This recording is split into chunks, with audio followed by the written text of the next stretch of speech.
My own brothers died tragically as well, truth be told.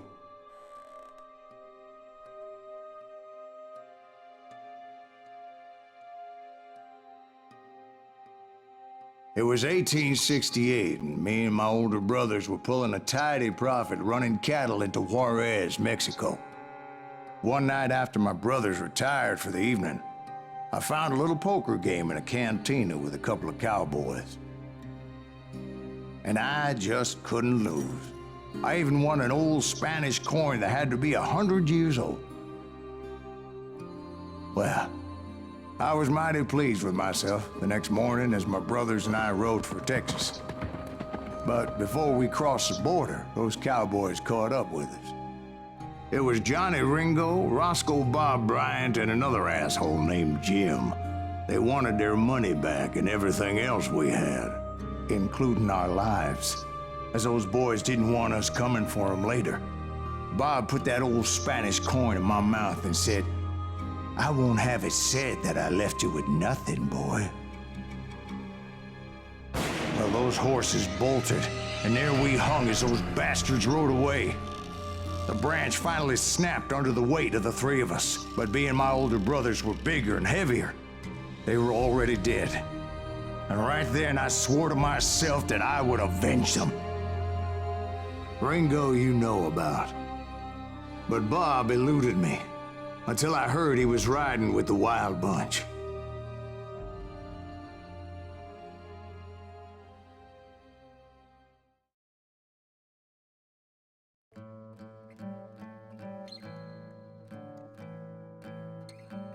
Not so great train robbery. You can't dodge bullets when you climb a ladder. I'd been on their trail for months, ever since they left their hideout in the Bighorn Mountains. Led by Butch Cassidy, they were a loose association of outlaws who robbed banks and trains from Colorado to Montana. Among them was the Sundance Kid, and that murderous hombre I was tracking, Roscoe Bob Bryant. Were you a part of that giant Pinkerton posse after the Wild Bunch? No, boy. A circus like that would have slowed me down. Besides, I wanted Bryant all to myself. I'd heard about a large shipment of gold being transported to Wilcox, Wyoming on the Overland Flyer. I figured the Wild Bunch would likely hit such a treasure, and by God, I figured right. They blew the bridge with the intention of forcing the train to stop. Well, I assumed the Wild Bunch was likely in the still intact part of the train high above. I was determined to make that sumbitch Bob pay for what he did to my brothers.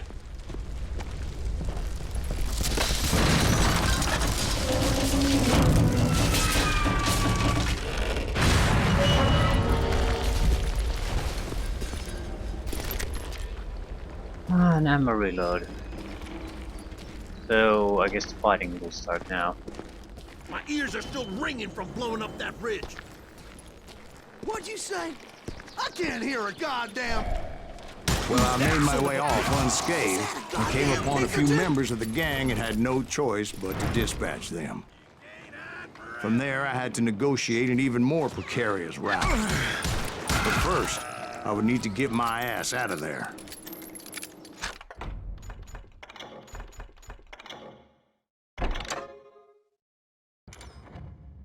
So Gunslinger, dual-wielding desperado is full. I'm not sure what we're gonna do next. Maybe try to take ammo replenishment and some simple protection skills. I think simple.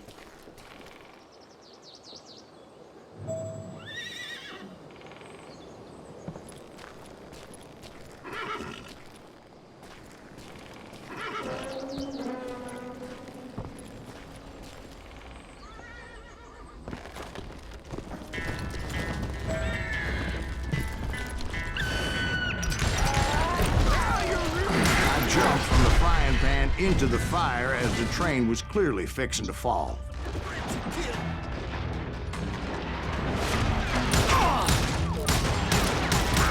I found the gang, but in order to find old Bob, I needed to fight my way forward past a whole passel of desperados.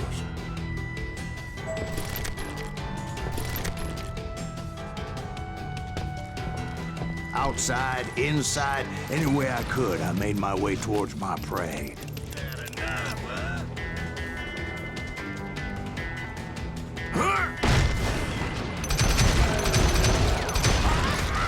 Damn you!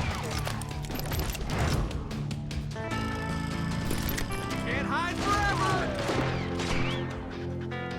Don't need to hide forever. Well, what about the passengers? It was mostly a freight train, as I recall.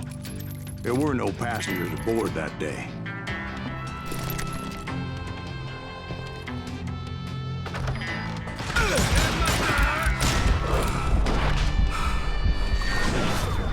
I did not just see that.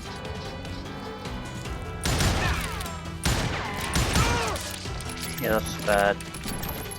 Decided to open the door mainly because I don't really have bullet time left, so it was not a good idea.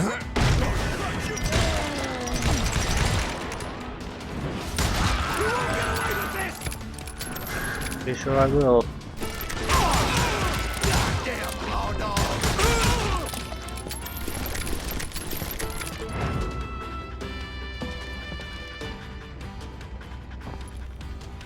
As I mentioned before, I am not fond of heights.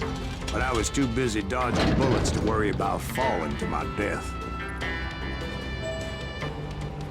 Odds were I was likely to die that day anyway. So I was determined to take down as many of those bastards as I could.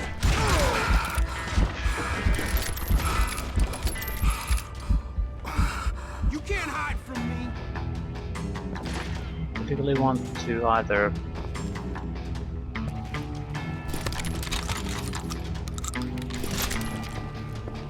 You just became your match. it's really inaccurate.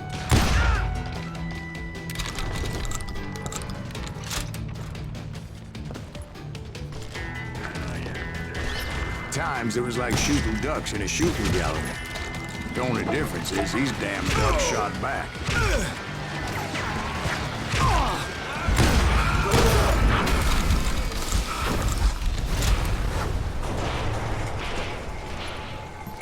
Well, I'm not a fan of the shotgun. It's at the same time very powerful, but no. Yeah, give me the rifle.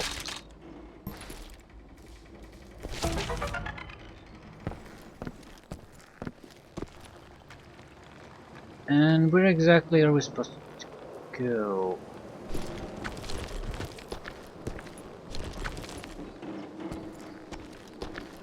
Apparently not here.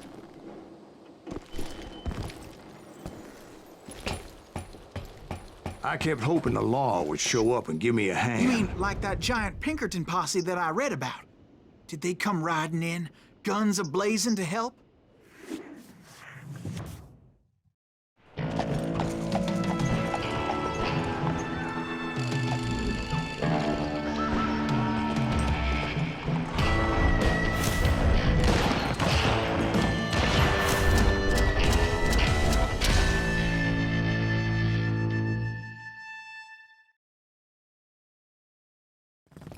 Help? From the Pinkertons? No, son. I had to fight the wild bunch all by my lonesome, as usual. Who the hell is that?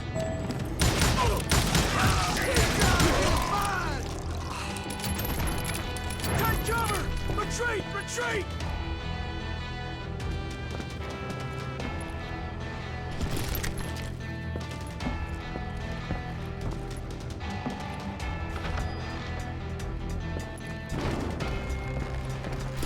Killing everybody!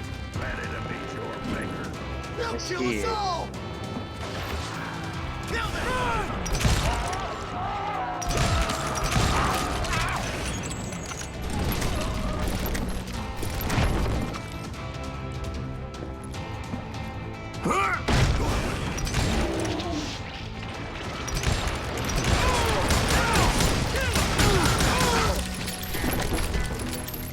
What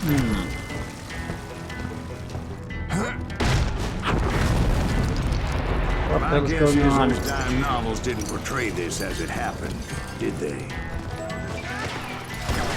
Only a few stragglers were left. I had to cut them down pronto if I was going to stay on old Bob's trail.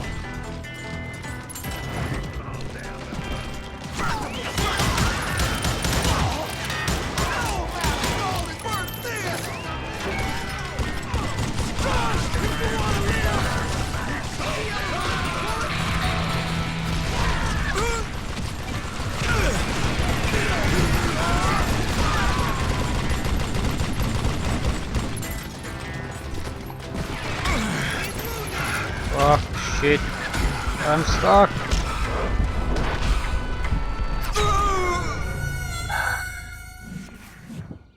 Fuck.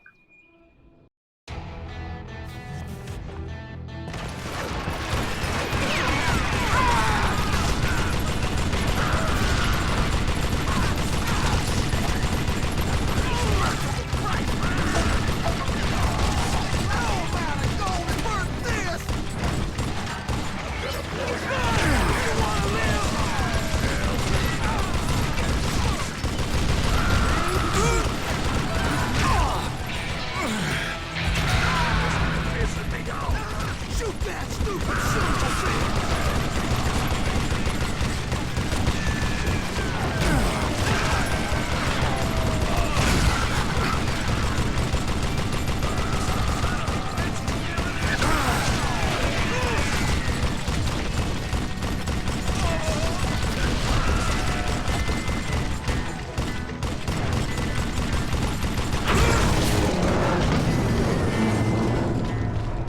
Once I silenced all those guns, I went searching for my nemesis, determined to finally have my justice. But the only survivor who welcomed me was George Flat-Nosed Curry. Who was he?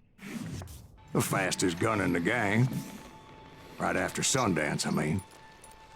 And Kid Curry, and maybe Elsie Lay. Though some folks might dispute that.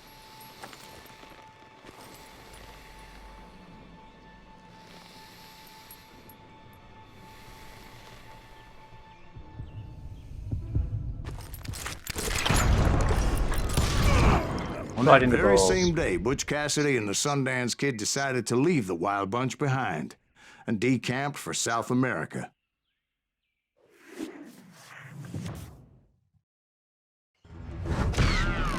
They ended up living down there for many years, but I'm sure you already know all about that. Another nice mission. I'm still not a huge fan of the duels, but I guess there's no point repeating that. I'm getting better at it, but I still don't care. I do appreciate that it's there's a system to it. There's something to do, but the problem is it's like a lot of mini games where there. I guess it could be my problem with it could be put in this way. What are my choices there? There's one correct way to do things, and that's the only way to do things. I can't really say that there's a lot of tactical or strategic elements to it, because there's only one way to do things, and that's pretty much it. Can choose to shoot before they draw, but it doesn't seem to make much of a difference anyway, so might as well wait for them to draw first. And then there's the dodging, but again, that's more of a reaction thing. So it's a minor mini game, and it's fine, but it's only fine.